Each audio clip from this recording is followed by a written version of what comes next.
अवघ्या महाराष्ट्राचं आराध्य दैवत मानल्या जाणाऱ्या विठ्ठल दरबारात स्वच्छतेचे नियम अक्षरशः पायदळी तुडवले जात असल्याचा धक्कादायक चित्र समोर आलाय। मंदिर परिसरातील दर्शन मंडपातील स्वच्छतागृहात दारूच्या बाटल्या आढळल्याने खळबळ उडाली। स्थानिक नेते विक्रम शिरसट यांनी या विरोधात आक्रमक होऊन शासन दरबारी आपली नाराजी व्यक्त केली आहे। लाखो भाविकांच्या श्रद्धास्थान असणाऱ्या श्री विठ्ठल रुक्मिणी मंदिर परिसरातील दर्शन मंडप परिसरात असणाऱ्या स्वच्छतागृहात चक्क दारूच्या बाटल्या, सिगारेटची रिकामी पाकिटे आणि गुटखा, मावा इत्यादी प्रतिबंधित व्यसनी पदार्थाच्या पुड्या आढळून आल्याने भाविकांमधून नाराजी व्यक्त होतीये।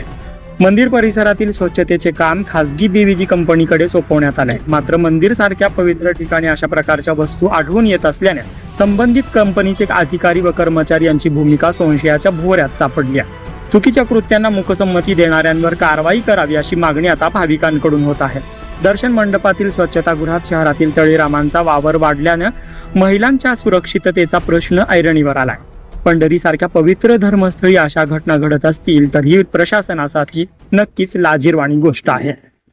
श्री विठ्ठल रुक्मिणी मंदिराचा जो दर्शन मंडप आहे, ज्ञानेश्वर महाराजांच्या नावाचा जो दर्शन मंडप आहे, या दर्शन मंडपात अतिशय गैरप्रकार घडला आहे। या दर्शन मंडपाच्या तिथं जे शौचालय आहे तिथं दारूच्या बाटल्या, तंबाखूच्या पुड्या, सिगरेटचे पाकिटं अशा नाही ते वस्तू आढळून आल्याने सर्व भाविक भक्तासह पंढरपूरकरांच्या भावना दुखावलेल्या आहेत। या घटनेचा प्रथमतः मी निषेध व्यक्त करतो आणि मी या संदर्भात मंदिर समितीच्या व्यवस्थापकांना पण ही बाब निदर्शनास आणून दिलेली आहे। या प्रकरणात कोण जे दोषी असतील त्यांची CCTV फुटेज काढून कठोरातली कठोर कारवाई व्हावी, कारण या आपण पंढरपूरचे पांडुरंगाचे मंदिर हे म्हणजे पूर्ण जगामध्ये प्रसिद्ध असून हे जर अशा घटना जर घडत गेल्या तर ह्याच्या वाईट परिणाम या सगळ्या ह्याच्यावरती होऊ शकतो। म्हणून या अशा घटना मंदिर समितीने टाळाव्या।